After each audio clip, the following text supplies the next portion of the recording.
Hello বন্ধুরা, তো দেখো আমি আর আমার মা যাচ্ছি দক্ষিণেশ্বর। তো আজকে আমরা কোথায় যাচ্ছি বলবো, এখানে অলরেডি ভয়েস দেওয়া, তো আমি আর ভয়েস দিচ্ছি না, তোমরা দেখতে থাকো। অনেকবারই হলো, তাই না? কতবার হলো? অনেকবার।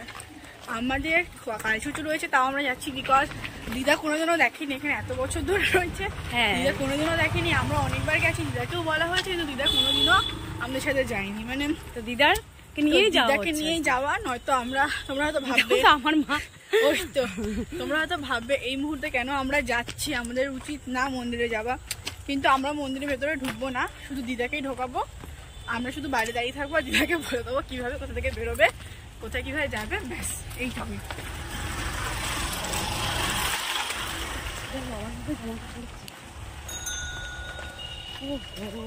এরপর দেখো দিদা চলে গেছিল অনেকটাই আগে, তো দিদা অটো দাঁড় করে রেখেছিল, এবার উঠে বললাম আমরা অটোতে। তো মা এখানে ক্যামেরার সামনে হাত রেখে দিয়েছিল, তো সেই জন্য একদম মিষ্টি লাগছিল দেখতে। আমি হাই করছিলাম আর দিদাকে একটু বলছিলাম যে হাই করো, সবাইকে একটু হাই করে দাও। তো কি বলবো আর, মানে ফার্স্ট টাইম এত সকাল সকাল যাচ্ছি দক্ষিণেশ্বর, আর আমাদের এমনিতেও কালসূচি। তো আমরা যে মেট্রোতে উঠেছি সেটা ব্লগ করতে ভুলে গেছি, তখন ক্যামেরা অনই করতে পারিনি। তো দেখো আমরা এখানে পৌঁছে গিয়েছি দক্ষিণেশ্বর। আমরা এখানে স্কাই ওভারে যাচ্ছিলাম, তো মা বলছিল যে তুই একটু ক্যামেরাটা ধরে দে আমার, না তুমি ধরো। দেখো আমরা স্কাই ওভারে হেঁটে হেঁটে যাচ্ছি, আর আমি আমার ড্রেস ঠিক করতেই লেগে আছি। চলে এসেছি। মা এখানে সব বলছিল বিড়ি করে, কিচ্ছু বুঝতে পারিনি আমি, হেঁটেই গেছি সবাই দেখাচ্ছিলাম আমার কেমন লাগছে না লাগছে। কেন শাড়ির আঁচলটা গায়ে দিলে কি প্রবলেম? দেখতে থাকো।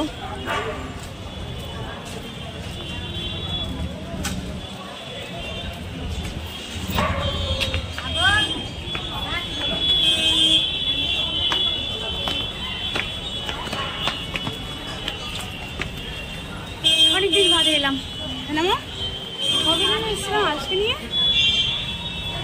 দেখো ফাইনালি চলে এসেছি রানী রাসমণি স্কাই ওভার। এই জায়গাটা এতটা সুন্দর, এত সুন্দর হাওয়া পাওয়া যায় না এই জায়গাটা, একটু বলবো। দেখো আমার মেয়ে বাবা গাছই হয় না। তোমরা যারা যারা দক্ষিণেশ্বরে তারা তো জানোই জায়গাটা কতটা সুন্দর। আর দেখো মা এইখানকার দোকানগুলো দেখছিল কিছু কেনাকাটার জন্য, অনেক কিছুই আমরা কেনাকাটা করেছি বলতে গেলে। ঠাকুরের জিনিস আমাদের নিজেদের সেরকম কিছু কিনে নিয়ে, বেশিরভাগ ঠাকুরের জিনিসই কেনা হয়েছে আমাদের। আর অঞ্জলিটা মানে পুজোটা আমরা দিদি, পুজোটা দিয়েছিল দিদা, আমরা যাইনি। আর আমাদের রয়েছে, তো দিদা গিয়েছিল মন্দিরের ভেতরে, আমরা আর মন্দিরের ভেতরে ঢুকিনি। আমি একটু ঢুকেছিলাম হালকা গিয়ে, মানে শুধু বলে দিয়েছেন ভেতরে, মানে ঠাকুর ওখানে যাইনি, ঢুকেছিলাম। তো সেখানে ফোন অ্যালাউ নেই বলে কোনো ক্লিপই নেওয়া হয়নি। তো এখানে আমাদের পুজো দেওয়া দিয়ে বেরিয়ে এসেছি, বেরিয়ে সব কিছু করে। আর হলে আমরা একটু গঙ্গার ঘাটে যাবো, ঘাটে দড়ি খেলা ছিল, তো এখানে আমরা যাচ্ছিলাম বেলুড় মঠ। অনেকটাই লেট হয়ে গেছিলো, আমরা বেলুড় মঠে গিয়ে প্রসাদ খাবো, কিন্তু আমাদের যেতে যেতে প্রচুর লেট হয়ে গেছিলো, কারণ গঙ্গা এসেছিল, জোয়ার এসেছিলো অনেক, সেই কারণে লঞ্চ অনেকক্ষণ বন্ধ ছিল। সেই কারণে আমাদের বেলুড় মঠ পৌঁছতে বলতে অনেক লেট হয়ে গেছিলো। তো দেখো এই আমরা যখন যাচ্ছিলাম এই ফিল্ডে পেয়েছি বাইরে থেকে বেলুড় মঠের, কারণ আমরা ভেতরে ঢুকতেই পারিনি। আমরা মানে 1-2 মিনিটের জন্য আমরা বেলুড় মঠের ভেতরে প্রবেশ করতে পারিনি। তো দেখো খুব সুন্দর লাগছে বাইরে থেকে, আর ভিতর থেকে তো আরও সুন্দর। খুব আফসোস হয়ে গেছে দেখতে পারিনি, সেই জন্য তোমরা দেখতে থাকো।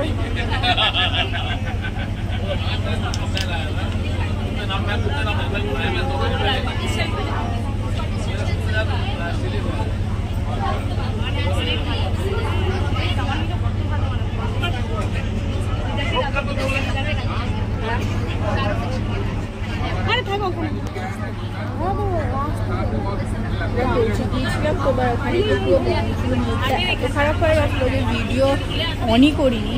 তো আমরা আবার ফেরত চলে এসেছি, এটা যাওয়ার মুহূর্তে ভিডিও, কিন্তু আসারটাও আছে। আমরা আর মানে ফেরত চলে এসেছিলাম, কারণ আর ওখানে কতক্ষণই বা থাকবো, সেই কারণে আমরা ফেরত চলে এসেছি।